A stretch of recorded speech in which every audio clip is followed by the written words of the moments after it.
lama dan pengurus baru, jamaah sekalian, orang tua kami, guru-guru kita, hadirin wal hadirat, yang insya Allah kita senantiasa dan selalu mengharapkan rahmat dan ridha Allah Subhanahu wa Ta'ala. Alhamdulillah kita ucapkan kepada pengurus baru yang telah dipilih oleh Allah Subhanahu wa Ta'ala untuk mengurus rumah Allah yang mulia dan sakral ini. Mudah-mudahan pengurus yang baru diberikan oleh Allah Subhanahu wa Ta'ala kekuatan lahir dan batin sehingga mampu membawa rumah Allah yang sangat mulia ini ke jalan yang diridhoi oleh Allah Subhanahu wa Ta'ala. Suatu hari Allah Subhanahu wa Ta'ala bertanya, "Aina jirani?" Mana tetangga-tetanggaku, kata Allah. Mana tetangga-tetanggaku, kata Allah. Mana tetangga-tetanggaku, kata Allah. Sehingga malaikat heran. Hebat benar orang itu. Sehingga dia menjadi tetangganya Allah. Malaikat bertanya, "Manil ladzi yanbaghi ayyakuna jiranuka ya Rabb?" Siapa yang pantas menjadi tetanggamu itu ya Allah? Siapa yang patut menjadi tetanggamu itu ya Allah? Begitu mulia orang itu, siapa dia? Allah tidak jawab pertanyaan malaikat, namun Allah tetap memanggil, "Aina jirani?" Mana tetangga-tetanggaku? "Aina umarul masajid wa qurra'ul Qur'an?" Mana orang-orang yang ketika di dunia mau memakmurkan masjid dan mau membaca Al-Quran? Dialah orang-orang yang akan menjadi tetanggaku saat ini. Jadi begitu mulia orang-orang yang memakmurkan masjid, orang-orang yang peduli kepada masjid, orang-orang yang mengurus masjid. Man wasala masjidan wasalahullah. Siapa yang menyambungkan dirinya dengan masjid, maka orang itu akan tersambung dengan Allah. Wa man qata'a masjidan qata'ahullah. Tapi siapa orang yang memutuskan dirinya dengan masjid, maka dia akan terputus dengan Allah Subhanahu wa Ta'ala. Ada seorang wanita yang tidak terkenal. Suatu hari dia meninggal dunia. Nabi SAW tidak diberitahu oleh para sahabat. Ternyata dalam satu majelis Nabi bertanya, "Mana wanita tersebut?" Salah seorang sahabat mengatakan, "Dia telah meninggal dunia ya Rasulullah." Maka Nabi kecewa, Nabi sedih. Kenapa dia tidak diberitahu? Maka Nabi sampaikan kepada para sahabat, "Tunjukkan aku di mana kuburnya." Maka Nabi dibawa ke kubur wanita tersebut dan Nabi mendoakan wanita tersebut di sana. Ternyata dicari-cari apa pekerjaan wanita itu. Apa perbuatan wanita tersebut sehingga dia begitu mulia, didatangi khusus oleh Nabi untuk berdoa di sana. Ternyata pekerjaan wanita tersebut adalah suka membersihkan masjid, menyapu masjid, mengambil kotoran yang ada di masjid.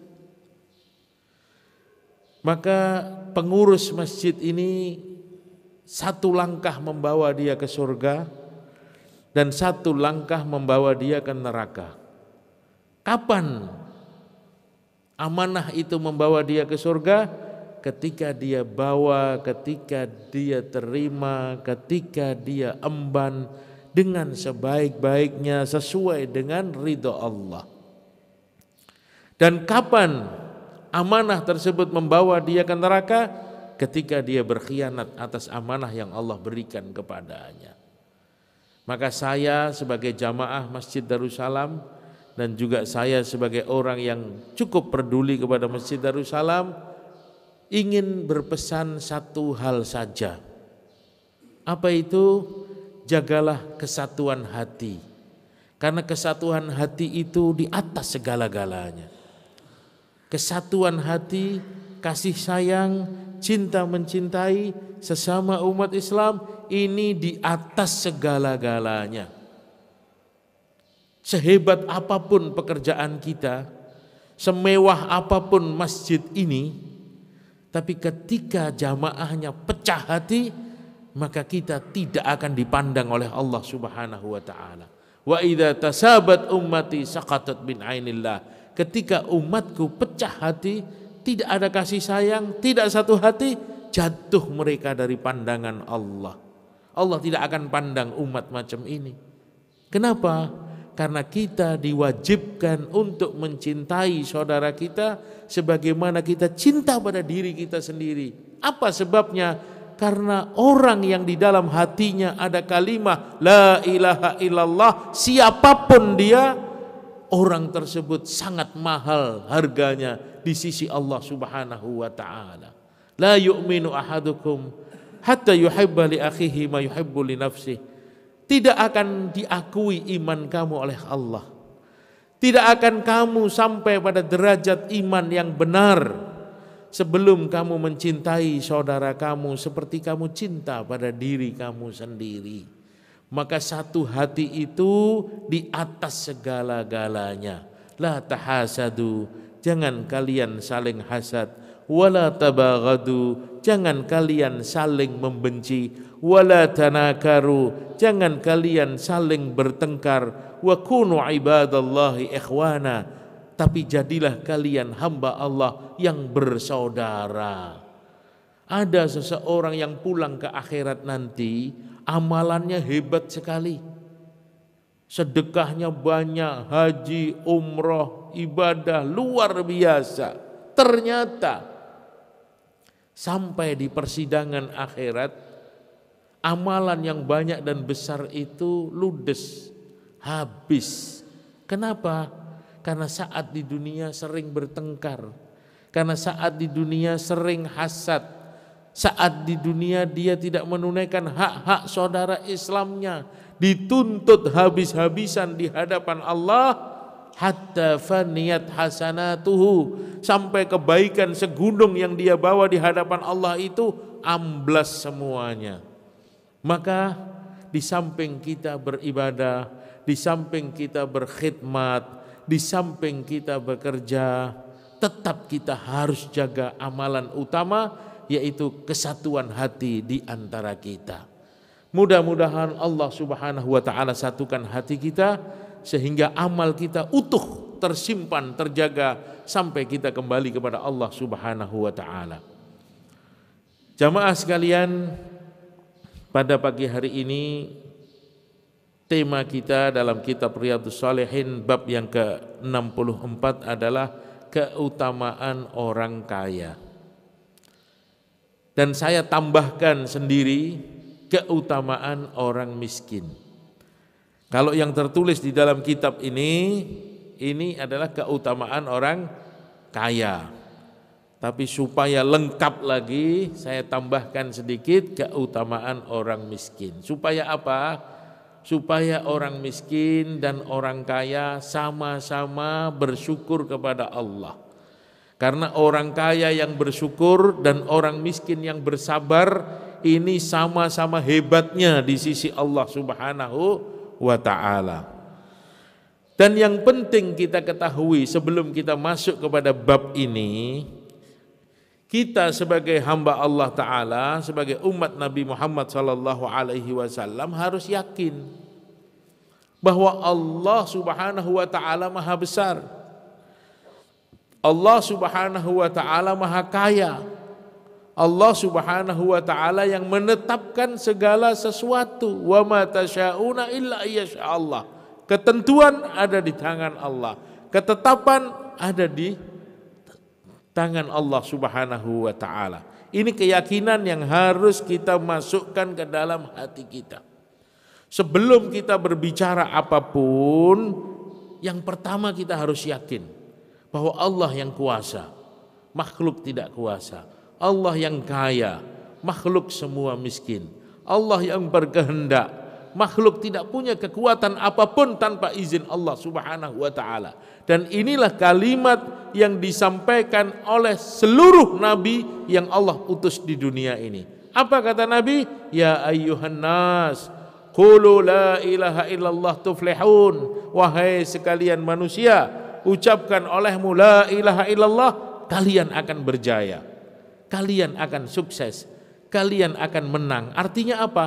Kita harus yakin bahwa penguasa alam jagat raya adalah Allah. Yang memberikan dan yang mengatur segala-galanya adalah Allah. Makhluk tidak punya daya upaya tanpa izin Allah Subhanahu wa ta'ala. Maka para sahabat Nabi Muhammad sallallahu alaihi wasallam sering mereka memanggil teman-temannya untuk duduk bicara masalah ini, karena ini asas. Apa kata mereka? Najlis bina sa'atan nu'min billah. Mari kita duduk sesaat untuk beriman kepada Allah. Ini sama-sama hebat, sama-sama orang beriman. Kenapa diajak duduk bicara kebesaran Allah? Supaya imannya meningkat, supaya imannya terjaga. Iman itu yang bagaimana? Yakin bahwa Allah Subhanahu wa ta'ala yang punya segala-galanya. Begitu juga kita harus yakin bahwa yang namanya kaya, miskin, sehat, sakit, ya, mulia, hina, aman, rusuh, itu semua ada di genggaman Allah Subhanahu wa ta'ala, termasuk rizki kita. Rizki kita pun ditetapkan oleh Allah.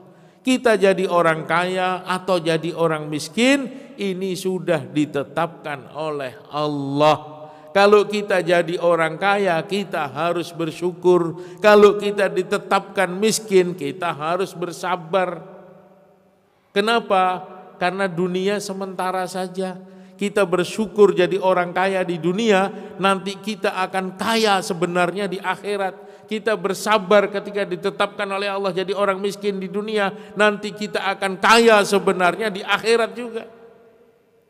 Maka Allah Subhanahu wa ta'ala firmankan, wa ma min dabatin fil ardi illa 'alallahi rizquha.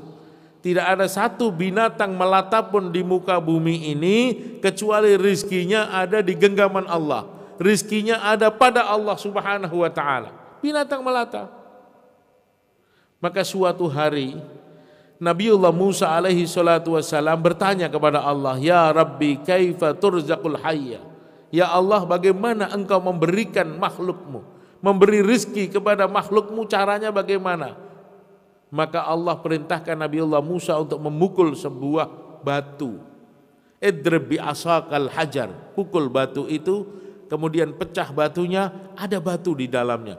Pukul lagi, pecah lagi, ada batu di dalamnya. Sampai lapisan ketiga, ternyata di dalam batu tersebut faida hiya dudatun ta'kulu minal hasyarat. Ternyata di dalam 3 lapisan batu itu ada ulat yang sedang makan daun segar. Dari mana? Dari Allah. Siapa yang memberi makan? Allah yang memberi makan. Ini pelajaran bagi kita semua, bahwa setiap makhluk makannya ditanggung oleh Allah. Wa ma min dabatin fil ardi illa 'alallahi rizquha. Tidak ada satu binatang melata pun di muka bumi kecuali rizkinya ada di tangan Allah Subhanahu wa ta'ala. Maka Allah Subhanahu wa ta'ala katakan, wa fis samai rizqukum wa ma tu'adun. Rizki kamu itu dikendalikan oleh Allah. Rizki kamu itu diatur oleh Allah.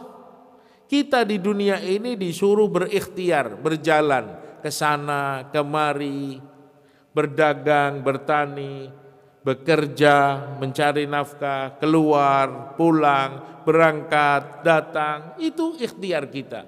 Tapi Allah katakan, wa fis samai rizqukum. Rizki kamu ada di Allah Subhanahu wa ta'ala. Rizki kamu ada di genggaman Allah Subhanahu wa ta'ala. Ini keyakinan pertama yang harus kita masukkan ke dalam hati kita. Kemudian Allah Subhanahu wa ta'ala beritahu kita melalui Nabi Muhammad sallallahu alaihi wasallam supaya kita ini tidak bingung, supaya kita ini tidak sombong, supaya kita ini tidak menyesal. Diberitahu oleh Allah. Kataballahu maqadiral khalaik bi khamsina alfa sanah qabla an yakhluqallahu samawati wal ard. Allah Subhanahu wa taala menetapkan takdir-takdir bagi seorang hamba, bagi makhluk-makhluknya 50.000 tahun sebelum Allah ciptakan langit dan bumi. Berapa takaran rizki yang akan masuk ke dalam perut kita, berapa butir nasi, berapa teguk air, berapa hirupan udara, semua ditetapkan oleh Allah. Kataballahu maqadiral khalaik. Allah sudah tetapkan takdir-takdir bagi ciptaan-ciptaannya. 50.000 tahun sebelum Allah ciptakan langit dan bumi. Kenapa diberitahu seperti ini? Likai la ta'sau ala ma fatatkum wa la tafrahu bima atakum. Supaya kamu tidak putus asa atas apa yang luput dari hidupmu, dan supaya kamu tidak sombong dari apa yang kau raih dalam kehidupan kamu.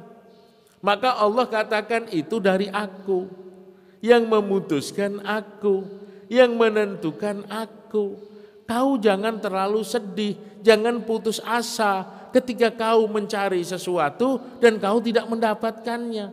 Karena ketetapan ada di tanganku. Dan kau jangan sombong ketika kau meraih sesuatu. Karena hakikatnya dari aku, bukan dari kekuatan kamu, bukan dari kepintaran kamu. Aku yang memberikan sesuatu itu kepada kamu. Likaila ta'asau ala ma fatatkum wa la tafrahu bima atakum. Supaya kamu tidak putus asa dari apa-apa yang gagal kau raih, dan supaya kamu tidak sombong dari apa yang kau raih dalam kehidupan ini. Maka ketetapan jumlah rezeki, umur kita, jodoh kita, ajal kita ada pada Allah Subhanahu wa taala. Bahkan ketika seseorang itu enggak mau dengan kekayaan, enggak mau datangnya rezeki. Ada manusia seperti itu, ada. Dia lari justru dari rezekinya. Tapi kata Nabi SAW, "Lau haraba ibnu Adam min rizkihi, kama yahrubu minal maut, la adrakahu rizkahu kama adrakahul maut." Andaikan anak cucu Adam lari dari rezekinya, seperti dia lari dari kematiannya, tetap rizki itu akan menjemput dia seperti kematian menjemput orang tersebut. Jadi nggak bisa ketukar. Tidak bisa tertukar rizki seorang hamba. Maka Ja'far As-Sadiq radhiyallahu anhu dia mengatakan, "Inni alimtu anna rizki la ya'kuluhu ahad fatma'antu." Aku tahu, kata dia, bahwa rizki jatahku nggak mungkin dimakan orang lain. Maka aku tenang. Aku tidak mencuri, aku tidak berbohong, aku tidak korupsi, aku tidak ngerampok, aku tidak sakiti hati orang. Gara-gara untuk mendapatkan rizki. Kenapa? Karena aku tahu. Ini alim tuh. Anna rizki la ya'kuluhu ahad. Rizki yang menjadi jatahku, yang akan masuk ke dalam perutku, nggak mungkin masuk ke perut orang lain, nggak mungkin tertukar ke orang lain. Fatma'antu, maka aku tenang. Aku jalan mencari nafkah dengan baik, ikut syariat yang diridhoi oleh Allah. Aku tidak tabrak sana, tidak tabrak sini. Kenapa? Karena aku tahu rizki yang memang jatahku tidak akan tertukar pada orang lain. Itu yang pertama. Yang kedua dia katakan, wa inni alimtu anna amali la ya'maluhu ahad. Dan aku tahu, kata Ja'far As-Sadiq, bahwa amalan yang aku harus lakukan di dunia ini untuk keselamatanku selama-lamanya di akhirat, nggak bisa aku titipkan ke orang-orang lain untuk mengerjakannya. Harus aku sendiri yang mengerjakan. Fajtahadtu, maka aku bersungguh-sungguh. Karena amalan yang harus aku lakukan nggak bisa aku titipkan. Apa yang aku lakukan itu yang aku terima di akhirat nanti. Fajtahadtu, maka aku bersungguh-sungguh. Kalimat yang ketiga yang dia katakan, wa inni alimtu anna akhiru masiri al-qabr fastahadtu. Dan aku tahu bahwa akhir perjalananku adalah kubur, maka aku harus bersiap diri.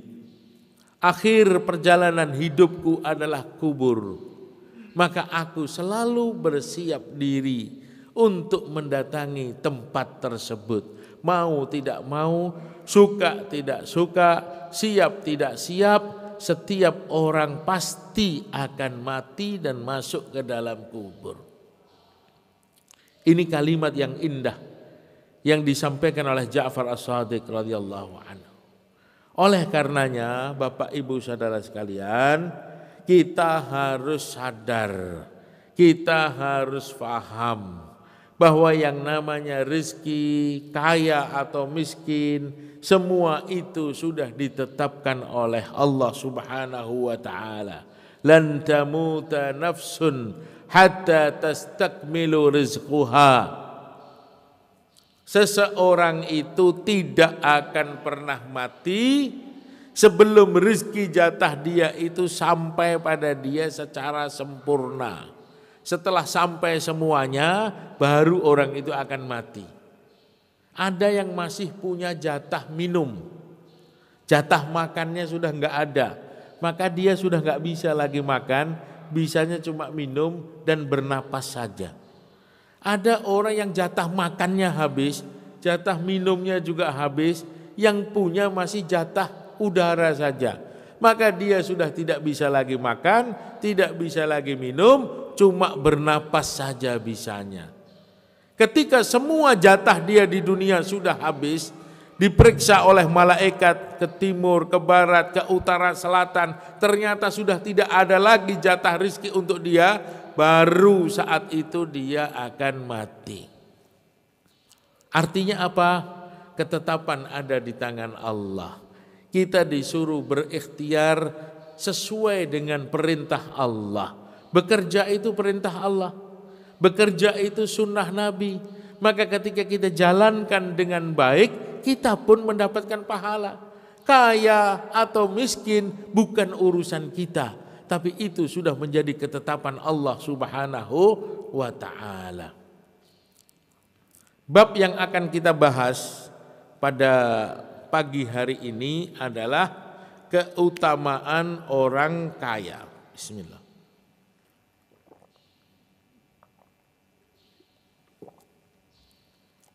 Keutamaan orang kaya. Babu fadlil ghani asyakir wa huwa man akhadha al-mala min wajhihi wa sayyarahu fi wujuhihi al-ma'mur biha. Keutamaan orang kaya yang bersyukur. Orang kaya yang bersyukur. Wah, ini besar.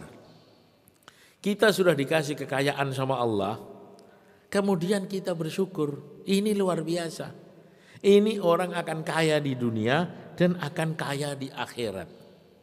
Kenapa? Karena setan itu biasanya menggoda orang-orang kaya supaya dia tidak bersyukur. Sibuk dengan kekayaannya, kemudian tidak mau sholat. Sibuk mengurus hartanya, tidak mau datang ke masjid. Sibuk dengan urusannya, nggak sempat berzikir dan baca Al-Quran. Tapi kalau dia diberikan oleh Allah kekayaan dan dia bersyukur bukan hanya dengan lisannya saja, tapi dia tunjukkan syukur itu dengan amalan sehari-hari, maka patah tulang punggung setan untuk menggoda dia. Kenapa? Ternyata di tengah-tengah kesibukan dia tetap istiqomah taat kepada Allah. Tafarraq li ibadati. Lapangkan waktumu untuk aku walaupun kamu sibuk. Amla sadraka ghinnan wa asuddu faqraka. Aku akan penuhi hatimu dengan rasa kaya dan aku akan tutup pintu kefakiran dari hidupmu. Ini yang hebat. Orang kaya yang bersyukur. Maka di dalam ayat yang pertama di sini dikatakan qala Allah Ta'ala fa amma man a'ta wattaqa wa saddaqa bil husna fasanuyassiruhu lil yusra. Orang-orang yang diberi oleh Allah Subhanahu wa taala kekayaan dan dia berikan kekayaan itu kepada orang-orang yang membutuhkan, wattaqa, dan dia bertakwa. Sudah kaya, takwa. Dia faham bahwa kekayaan ini amanah dari Allah. Dia harus sampaikan kekayaan ini kepada orang-orang yang membutuhkan. Dan dia takut kepada Allah atas kekayaan tersebut. Dia tahu bahwa kekayaan ini amanah. Kekayaan ini titipan Allah. Liyabluwani aashkur am akfur. Sebagaimana kata-kata Nabiullah Sulaiman alaihi salatu wassalam. Ketika dia mendapatkan kekayaan yang luar biasa. Jabatan yang luar biasa. Istana yang luar biasa. Kemampuan yang luar biasa. Maka saat itu Nabiullah Sulaiman faham. Hadza min fadli Rabbi. Ini karunia Allah. Bukan karena aku hebat. Allah yang pilih aku. Allah yang berkehendak atas diriku. Liyabluwani aashkur am akfur. Allah ingin menguji aku.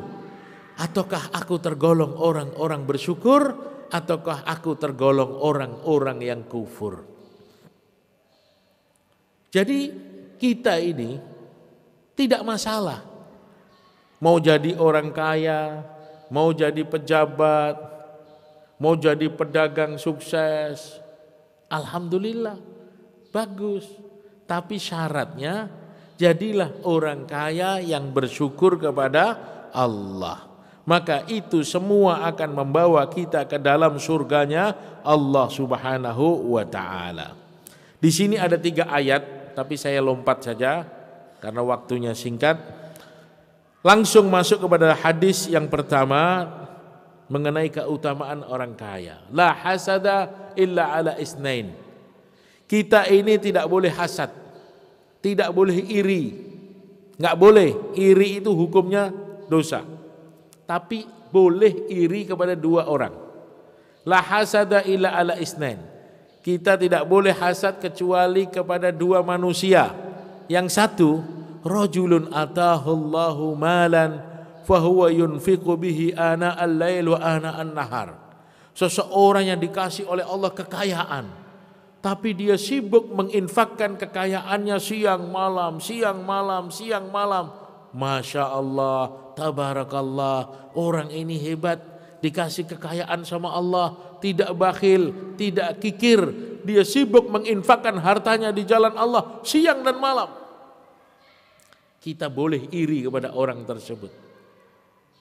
Artinya ghibtah.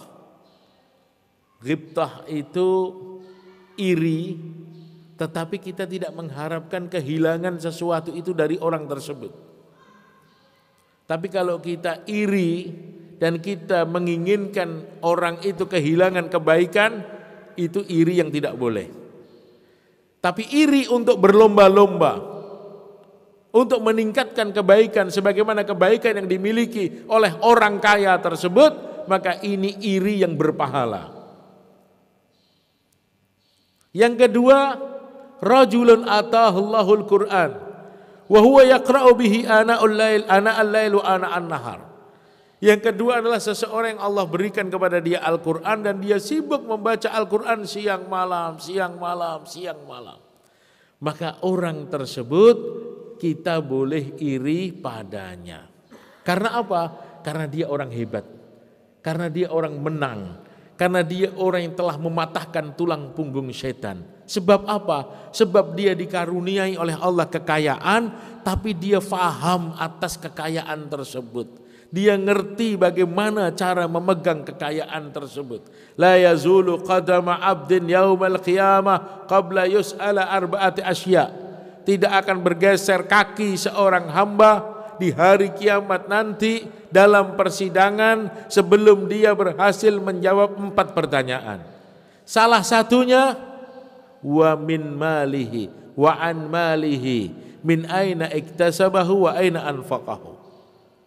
Dari harta yang ada pada dirinya saat ini, dari mana kau dapatkan dan kemana kau belanjakan. Khusus untuk harta pertanyaannya 2. Yang lain an syababihi fi ma ablaq waktu mudanya digunakan untuk apa? Ya, 1. Wa an umrihi fi ma afna, umurnya dikemanakan. Masa muda ditanya, umur secara keseluruhan ditanya. Tapi untuk harta 2 pertanyaannya. Min aina iktasabahu wa aina anfaqahu. Dari mana kau dapatkan harta dan kemana kau belanjakan. Dua-duanya harus benar sesuai dengan ridho Allah Subhanahu wa taala, maka orang tersebut tergolong orang yang menang, sukses dan mampu mengalahkan daripada syaitan. Terakhir, di dalam hadis ini diceritakan, ini hadis cukup panjang namun artinya sangat indah. An Abi Hurairah radhiyallahu anhu anna fuqara al-muhajirin atau Rasulullah sallallahu alaihi wasallam faqalu dhahaba ahlu ad-duthuri bid-darajatil ula wan na'imi al-muqim. Faqala ma dhaka? Faqalu yusalluna kama nusalli wa yasumuna kama nasum wa yatasaddaquna wa la natasaddaq wa ya'tiquna wa la na'tiq. Faqala Rasulullah sallallahu alaihi wasallam afalau allimukum syai'an tudrikuna bihi man sabaqakum wa tasbiquna bihi man ba'dakum wa la yakunu ahadun fadla wa la yakunu ahadun afdala minkum illa man sana'a mithla ma sana'tum. Qalu bala ya Rasulullah. Qala tusabbihun wa tahmidun wa tukabbirun dubura kulli salatin 33 marratan. Faraja'a fuqara'ul muhajirin ila Rasulillah sallallahu alaihi wasallam faqalu sami'a ikhwanuna ahlul amwali bima fa'alna fafa'alu mithlahu. Faqala Rasulullah sallallahu alaihi wasallam dzalika fadlullah yu'tihi man yasha. Muttafaqun alaih. Jadi artinya begini, orang-orang miskin datang kepada Nabi SAW. Orang-orang miskin dari kelompok muhajirin datang kepada Nabi SAW. Mereka mengadu, mereka mengeluh. Apa kata dia? Ya Rasulullah, kami orang-orang miskin sholat. Orang-orang kaya juga sholat. Kami orang-orang miskin puasa. Orang-orang kaya juga puasa. Kami orang miskin gak bisa sedekah, tapi orang kaya bisa sedekah. Kami orang miskin tidak bisa membebaskan budak karena harganya mahal, tapi orang-orang kaya bisa membebaskan budak. Bagaimana ya Rasulullah? Maka Nabi SAW katakan, maukah kamu aku ajarkan bacaan-bacaan, zikir-zikir yang akan menjadikan kamu orang kaya, yang akan kamu bisa menyamai orang-orang kaya. Apa itu? Bacalah subhanallah 33, alhamdulillah 33, Allahu akbar 33 di setiap setelah kamu mengerjakan sholat. Maka senang ini orang-orang miskin. Diamalkan, pulang ke rumah, amalkan wirid ini, zikir ini, itu semua. Setelah itu mereka dengar bahwa orang-orang kaya pun juga mengamalkan zikir tersebut. Orang-orang kaya dengar, ini orang-orang miskin datang dari Nabi, Nabi kasih zikir. Orang kaya gak mau ketinggalan, dia juga ikut amalkan zikir tersebut. Si miskin tahu bahwa orang kaya juga ikut-ikutan mengamalkan zikir. Datang lagi kepada Nabi SAW. Laporan orang miskin, ya Rasulullah, sami'a ikhwanuna wa ya'lamaluna bihada. Orang-orang kaya, saudara-saudara kita dengar bahwa engkau telah berikan amalan kepada kami dan mereka lakukan amalan itu ya Rasulullah. Maka kata Nabi, apa? Kata Nabi, dzalika fadlullahi yu'tihi may yasha. Kalau itu aku sudah tidak bisa mengatakan apa-apa lagi, kata Nabi. Yaitu karunia Allah kepada orang kaya. Dia sudah dikasih kaya sama Allah, dikasih faham lagi. Jadi pahalanya double-double. Dia sudah kaya di dunia dan kaya di akhirat. Itulah pilihan Allah.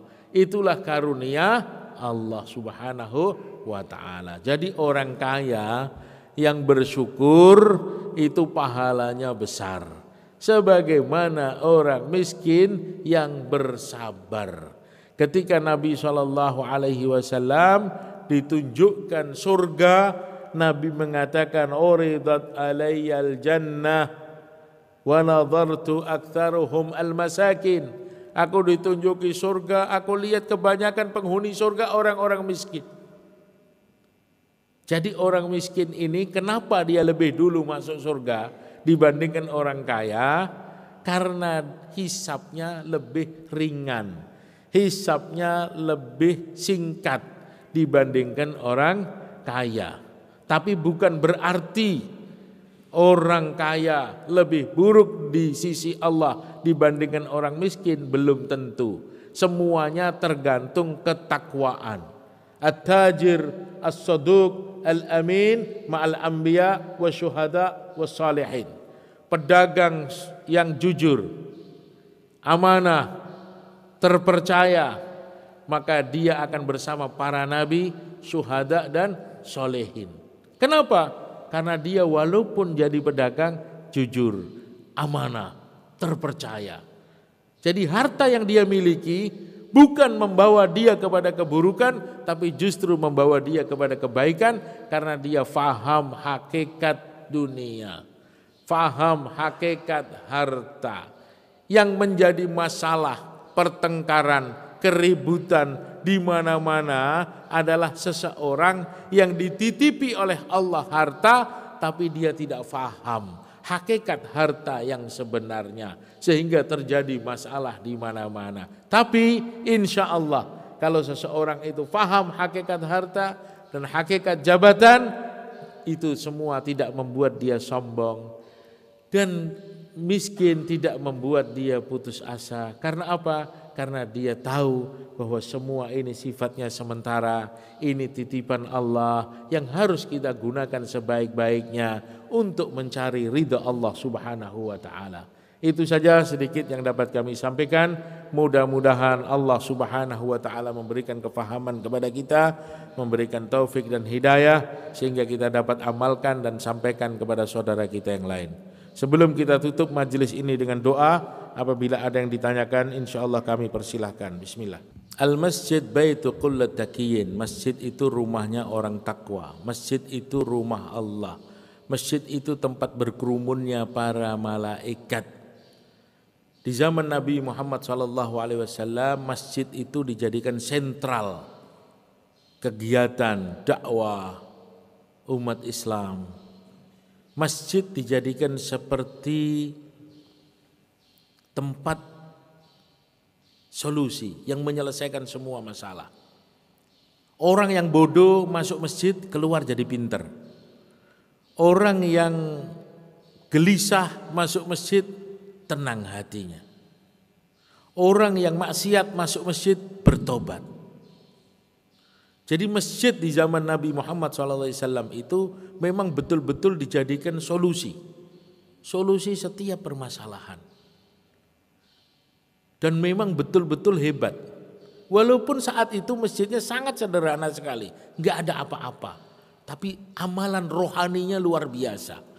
Sehingga orang-orang yang masih ragu-ragu dengan Islam sengaja ditaruh di masjid. Tawanan-tawanan perang sengaja ditaruh di pinggir-pinggir masjid, suruh nonton amalan orang masjid, suruh menyaksikan kegiatan di dalam masjid. Kenapa? Karena Nabi yakin ketika mereka melihat amalan di dalam masjid, pasti hatinya tergerak dan pasti dia mendapat hidayah dari Allah Subhanahu wa ta'ala. Maka tawanan perang diikat di pinggir masjid, dia lihat amalan masjid. Hiruk pikuknya umat Islam, keluar masuknya umat Islam, ibadahnya umat Islam, akhlaknya orang Islam. Karena sentralnya pada saat itu di Masjid Nabawi. Tidak sampai 3 hari bergetar-getar hati orang-orang itu dan ingin cepat-cepat masuk Islam. Kenapa? Manisnya akhlak umat Islam di dalam masjid. Indahnya amalan umat Islam di sekitar masjid. Lah, masjid ini rumah Allah. Maka pengurus masjid harus paham bagaimana cara mengurus rumah Allah sesuai dengan kehendak Allah. Mengurus rumah Allah sesuai dengan kehendak Allah. Ini yang paling penting. Bukan sesuai dengan kehendak saya. Bukan sesuai dengan kehendak si fulan. Bukan sesuai dengan kehendak masyarakat sana. Bukan. Tapi sesuai dengan kehendak Allah. Dan aturan-aturan itu ada di dalam Al-Quran dan hadis. Bagaimana kehendak Allah untuk mengurus rumah Allah? Ada di dalam Al-Quran. Ada di dalam hadis. Maka pengurus masjid harus paham bab ini. Sehingga keputusan-keputusannya tidak salah. Keputusan-keputusannya tidak keliru. Kalau dia kurang paham harus tanya kepada ulama. Harus buka kitabnya. Karena ini rumah Allah bukan rumah kita. Ini sesuatu yang sakral. Ini sesuatu yang mahal. Sesuatu yang sangat berharga. Yang kalau kita benar maka kita akan terbawa ke surga. Kalau kita salah, kita akan masuk ke dalam neraka. Maka harus hati-hati. Harus bekerja sama dengan para ulama. Duduk musyawarah.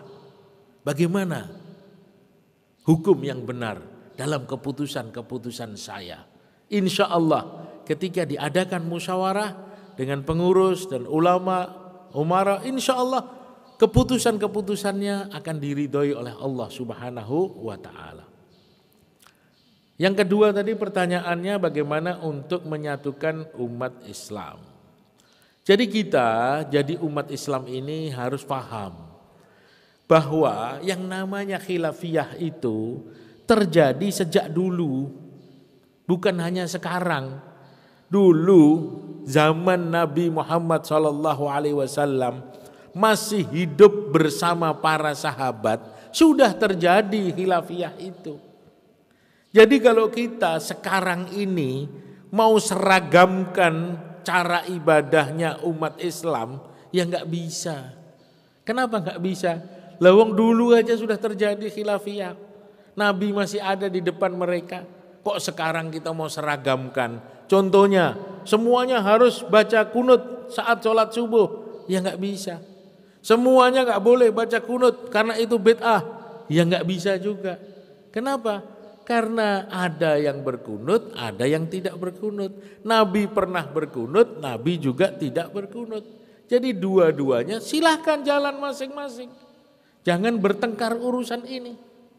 Suatu hari Nabi SAW mengirim rombongan ke Bani Quraidah.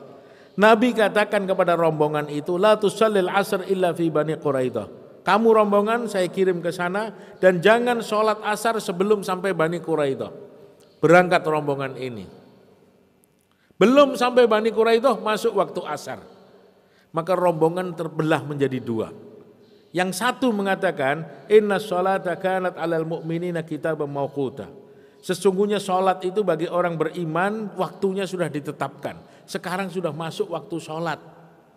Nabi pesan jangan sholat sebelum sampai Bani Quraidah. Itu maksudnya Nabi supaya kita cepat jalannya sehingga asar sudah sampai sana. Sekarang kita asar belum sampai sana. Ya kita mau sholat sekarang di sini karena waktunya sudah datang. Sekelompok sahabat lagi mengatakan tidak. Nabi pesan jangan sholat kecuali sampai Bani Quraidah. Jadi bagaimanapun tetap saya mau ikuti kata Nabi, sholatnya di sana. Akhirnya benar, dua-duanya yang satu sholat. Pulang ke Madinah, cerita kepada Nabi SAW mengenai peristiwa tersebut. Maka Nabi katakan kamu dua-duanya benar karena niatnya baik. Tidak disalahkan oleh Nabi. Walaupun caranya berbeda-beda. Kenapa? Karena niatnya baik. Maka kita pun jadilah orang Islam yang legowo. Jadilah orang Islam yang pikirannya internasional. Ya, ada yang melakukan ibadah dengan cara yang berbeda dengan kita, maklumi. Mungkin dia punya dalil dan saya belum tahu dalil yang dia lakukan. Sehingga apa? Sehingga terbentuk kasih sayang. Tidak perlu bertengkar satu dengan yang lain. Kecuali yang dilakukan oleh saudara kita itu memang melanggar syariat Islam. Tidak diakui oleh 4 mazhab yang kita percaya. Nah, ini baru tidak boleh. Karena apa? Karena jelas-jelas dia melanggar syariat Islam. Tapi kalau selama masih ada di dalam koridor 4 mazhab tadi, kita harus bisa menerima dengan hati terbuka. Supaya apa? Terjaga kesatuan hati di antara umat Islam. Mungkin begitu saja. Iya. Waalaikumsalam warahmatullahi wabarakatuh.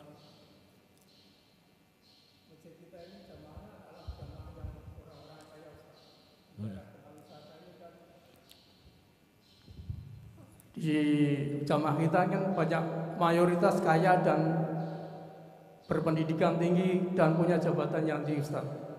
Sedangkan di lingkungan sekitar kita, di luar kota wisata, di Ciangsana, Nagrag dan Limus banyak sekali yang masih kekurangan, Ustaz. Sebelumnya masjid kita sudah mendapatkan reward dari DMI, Dewan Masjid Indonesia. Kita dapat nomor 1, Ustaz, untuk penghimunan dan penyaluran ZIS dan kemanusiaan. Nah, saya sebagai bendahara di sini, Ustaz, kebetulan kemarin saya adalah wakil bendahara, sekarang diangkat jadi bendahara. Diamanahkan untuk tetap kita menyalurkan, bahkan meningkatkan lagi. Kalau kemarin kita dapat DMI 1 word, mungkin kita pertahankan dan kita tingkatkan lagi. Mengajak ke jamaah bagaimana supaya penghimpunan ZIS SWAF bisa meningkat lagi dan bisa meningkatkan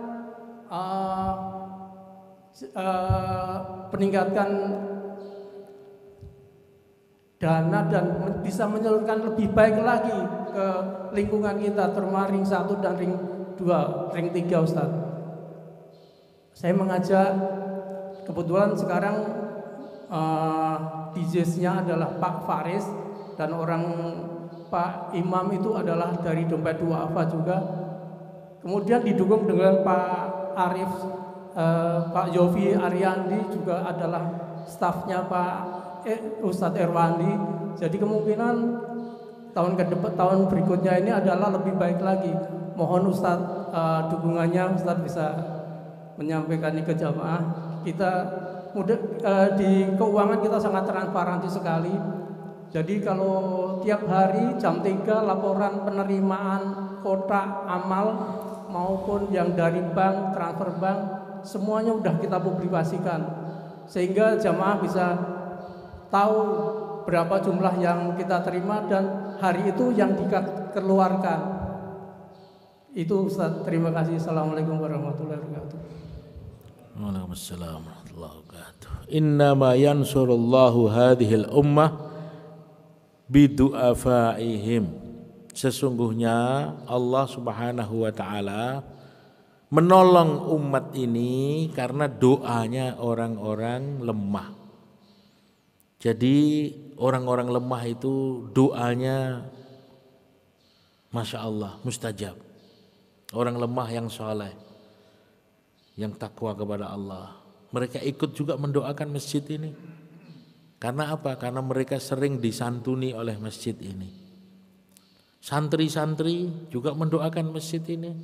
Karena mungkin ada pengurus ini yang menyantunin santri-santri. Jadi kita jangan remehkan mereka itu. Jangan anggap enteng doa orang-orang tersebut. Masjid ini jadi hebat, jadi megah, jadi kuat.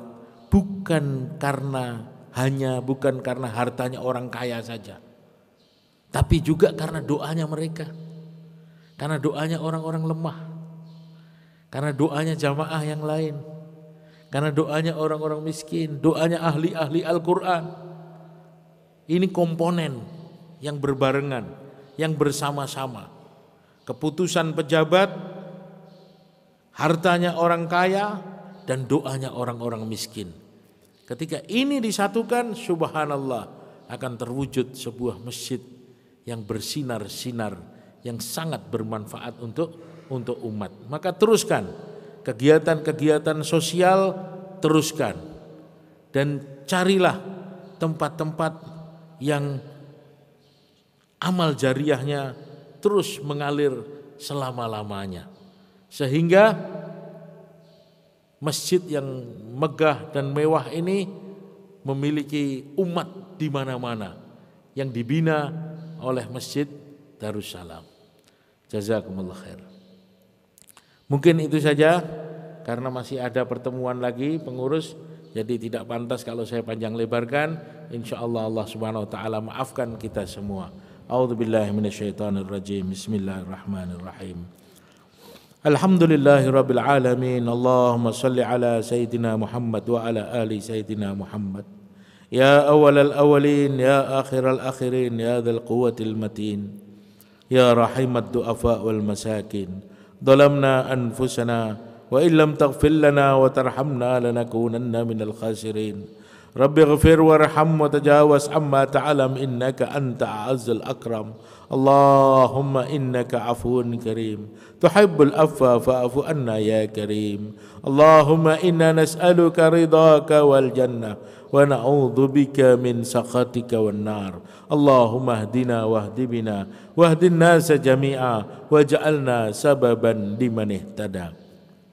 Ya Allah, ya Tuhan kami, pagi hari ini Allah telah diumumkan pengurus masjid yang baru di Masjid Darussalam ini, ya Allah. Mereka adalah orang-orang yang telah mendapatkan amanah darimu, ya Allah, untuk mengurus rumah ini, ya Allah. Untuk mengurus rumahmu yang megah dan baik ini, ya Allah. Berikanlah kekuatan kepada mereka semua, ya Allah, untuk menjalankan amanah sesuai dengan apa yang Engkau ridhoi, ya Allah. Berikanlah kesehatan kepada mereka, berikanlah ilmu kepada mereka, berikanlah keteguhan hati kepada mereka, sehingga mereka betul-betul mampu menjalankan amanah besar ini, ya Allah, sesuai dengan apa yang Engkau ridhoi, ya Allah. Jauhkanlah mereka semua dari godaan setan, ya Allah. Jauhkanlah mereka semua daripada perpecahan hati, ya Allah. Satukanlah hati umat Islam, ya Allah. Satukanlah hati kita semua, ya Allah. Satukanlah hati jamaah Masjid Darussalam, ya Allah. Ya Allah, ya Tuhan kami, makmurkanlah masjid ini, ya Allah, sebagaimana Engkau memakmurkan Masjid Nabawi di Madinah dan Masjidil Haram di Mekah, ya Allah. Jadikanlah orang-orang yang ada di masjid ini, ya Allah, orang-orang yang bertakwa dan yang Engkau cintai, ya Allah. Jadikanlah masjid ini, ya Allah, masjid yang bersinar-sinar, yang menjadi asbab hidayah kemana-mana, yang menjadi asbab hidayah ke seluruh alam, ya Allah. Rabbana atina fid dunya hasanah wa fil akhirati hasanah wa qina adzaban nar. Rabbana taqabbal minna innaka antas samiun alim wa tub alaina innaka antat tawwabur rahim. Wa sallallahu ala sayyidina Muhammadin khairu khalqihi wa ala alihi wa sahbihi wa baraka wa sallam. Subhanakallahumma rabbika rabbil izzati amma yasifun wa salamun alal mursalin walhamdulillahi rabbil alamin. Subhanakallahumma wa bihamdika asyhadu an la ilaha illa anta astaghfiruka wa atubu ilaik. Wassalamu alaikum warahmatullahi wabarakatuh.